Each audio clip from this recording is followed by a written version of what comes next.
जय जिनेन्द्र सभी को। आज हम तत्वार्थ सूत्र के 4th अध्याय के आगे के सूत्र पढ़ने जा रहे हैं।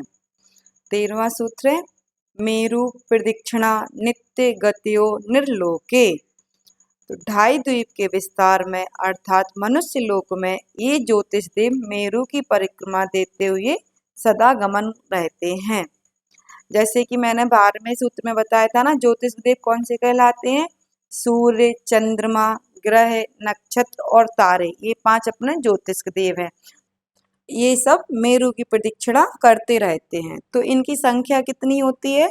ढाई द्वीप में 132 सूर्य हैं, 132 चंद्रमा है, ग्रह 11,616 हैं और नक्षत्र 3,696 और तारे अनगिनत हैं। तो ये क्या करते हैं? जब मेरु की प्रदक्षिणा करते हैं ना, तो ये 6 महीने मेरु की साइड आते हैं, मतलब उतनी गलियों में घूमते हैं। तो गलियां कितनी होती हैं? अपनी गलियां होती हैं, चंद्रमा घूमता है 15 गलियों में और सूर्य घूमता है 184 गलियों में। तो ये इनकी गलियां हैं। तो सूर्य और चंद्रमा अपनी गलियों में से मेरु की साइड आते हैं, तो 6 महीने में आते हैं और 6 महीने में जाते हैं। तो जो ये आना जाना है इसको बोलते हैं उत्तरायण और दक्षिणायन। तो इनका समय क्या होता है? उत्तरायण का समय क्या होता है? दक्षिणायन का समय क्या होता है? तो उत्तरायण का समय होता है आषाढ़ से शुरू होता है और माघ तक चलता है। तो ये ऐसे आषाढ़ से माघ तक हो गए 6 महीने। और दक्षिणायन का समय है सावन से शुरू होता है पूष तक चलता है। तो ये 6 महीने हो गए दक्षिणायन के। तो ऐसे ये मेरु की परिक्रमा लगाते हैं। अब है 14वां सूत्र तत्कृतः काल विभागः। घंटा, मिनट, दिन, रात आदि के समय का विभाग इन ज्योतिष देवों या सूर्य, चंद्र आदि के द्वारा होता है। जैसे सूर्य हो जाता है तो दिन हो जाता है और चंद्रमा आता है तो शाम शुरू हो जाता है। तो ऐसे दिन रात चेंज होता है इन ज्योतिष देवों के द्वारा। 15वां सूत्र है बहिर्वस्थितः। मनुष्य लोक के बाहर अर्थात मानुषोत्तर पर्वत के परे ज्योतिष देव स्थिर हैं। 16वां सूत्र वैमानिकाः। इस विमानों में जो रहते हैं उन्हें वैमानिक देव कहते हैं। 17वां है कल्पोपन्ना कल्पातीताश्च। कल्पोपन्ना मतलब कल्प में उत्पन्न, पन्ना है हो गया तो उत्पन्न, और कल्पातीत मतलब कल्प का अतीत या समाप्ति। तो वैमानिक देव कल्पोपन्न और कल्पातीत के भेद से 2 प्रकार के हैं। तो 16 स्वर्ग में उत्पन्न होने वाले देव को बोलते हैं कल्पोपन्न और 16 स्वर्ग से ऊपर जो होते हैं 9 ग्रैविक, 9 अनुदेश और 5 अनुत्तर, ये कहलाते हैं कल्पातीत। 18वां सूत्र है उपरि। इन देवों के विमान क्रमशः ऊपर ऊपर की ओर है। 19वां सूत्र है सौधर्मे शान शानत कुमार माहेंद्र ब्रह्म ब्रह्मोत्तर लांतव कापिष्ट शुक्र महाशुक्र शतार सहस्रा रेश्वानत प्राण तयो राणा च्युत्योर नवशु ग्रेविकेशु विजय वैजयंत जयंता पराजितेशु सर्वार्थ सिद्धौचे। तो ये सारे 16 स्वर्ग, 9 ग्रेविक, 9 अनुदेश और 5 अनुत्तर इनके नाम हैं।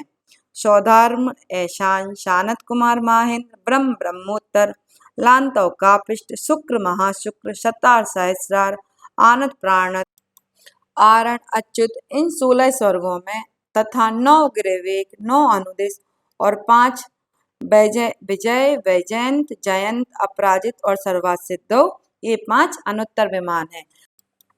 हाँ, तो ये कहाँ पर रहते हैं अपने 16 स्वर्ग? जो अपना मेरु पर्वत है ना बीचों बीच, तो उसके ऊपर एक बाल के अंतर से शुरू हो जाते हैं और ये दक्षिण उत्तर में होते हैं। तो ये 2-2 युगलों में होते हैं। सौदर ईशान शानत कुमार माहेंद्र ब्रह्म ब्रह्मोत्तर लांतव कापिष्ट शुक्र महाशुक्र शतार सहस्रार आनत प्राणत आरण अच्युत, ऐसे ये 16 स्वर्ग हैं। फिर उसके ऊपर 9 ग्रेविक है, फिर 9 अनुदेश हैं और फिर 5 अनुत्तर हैं। और इन्हीं 16 स्वर्गों में हमारे 12 इंद्र रहते हैं। अब है 20वां सूत्र स्थिति प्रभाव सुख दुतिलेस्या विशुद्धि इंद्रियावधि विषय तो धिकाः। इन वैमानिक देवों में उत्तरोत्तर आयु, प्रभाव, सुख, शरीर कांति, लेस्याओं की विशुद्धि, इंद्रियों का विषय तथा अवधि ज्ञान के विषय की अधिकता पाई जाती है। जैसे जैसे ऊपर ऊपर के देवों की क्वालिटी यहाँ पर अच्छी होती जाती है, जैसे जैसे ऊपर जाएंगे उनकी क्वालिटी उतनी अच्छी होती जाती है। 21वां है गति शरीर परिग्रह विमान तो हीना हो, परंतु वैमानिक देवों में गति शरीर का आकार परिग्रह और अभिमान उत्तरोत्तर कम होता जाता है।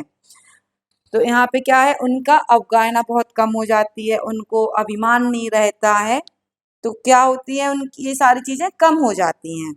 तो क्या होता है यहाँ पे 1 से 12वें वाले देव हैं वो 3 पृथ्वी तक जा सकते हैं, 13 से 16वें वाले देव जा सकते हैं मनुष्य लोक तक, और 16वें वाले स्वर्ग के बाद देवों को कहीं आना जाना नहीं पड़ता है। 22वां सूत्र है पीत पद्म शुक्ल लेस्या द्वित्रिशेषेषु। तो दो युगल, 3 युगल और शेष युगलों में क्रमशः पीत पद्म और शुक्ल लेस्या वाले देव हैं। 23वां है प्राग्रेवे केभ्य कल्पाः। ग्रेविकों से पहले के विमानों को कल्प कहते हैं। प्राग मतलब पहले और ग्रेवे मतलब ग्रेविक, तो ग्रेविकों से पहले विमानों को कल्प कहते हैं। कल्प किसको कहते हैं, जो 16 स्वर्ग तक होते हैं उनको कल्प, और 16 स्वर्गों के बाद हो जाते हैं कल्पातीत। 24वां सूत्र है ब्रह्मलोकालया लौकांतिका। 5वें ब्रह्मलोक नामक स्वर्ग में लौकांतिक देव रहते हैं, जो स्वर्ग से चयकर मनुष्य का भाव धारण करके मुक्त हो जाते हैं। लौकांतिक देखो नाम से ही है, लोक का अंत जिसको दिखने लगता है उनको बोलते हैं लौकांतिक, और ये एक भाव के बाद नियम से मोक्ष चले जाते हैं। ये लोग विषय में रुचि नहीं रखते हैं, इनको देव ऋषि भी कहते हैं। 25वां सूत्र है सारस्वतादित्य वैन्य ऋण गर्द तोय तुषिता व्यावाधारिष्टाश्च। तो लौकांतिक देवों में सारस्वत, आदित्य, वैनी, अरुण, गर्द तोय, तुषित, अव्यवात और अरिष्ट, ये 8 प्रकार के लौकांतिक देव होते हैं। तो ये 8 प्रकार के कैसे होते हैं, 4 दिशाओं में और 4 विदिशाओं में। और इनकी क्या विशेषता होती है, ये मुनि बनने के बाद 12 भावनाओं का चिंतन करते हैं। मम प्रणीतम मुनि श्री 108 पूज्य सागर जी महाराज जी की जय।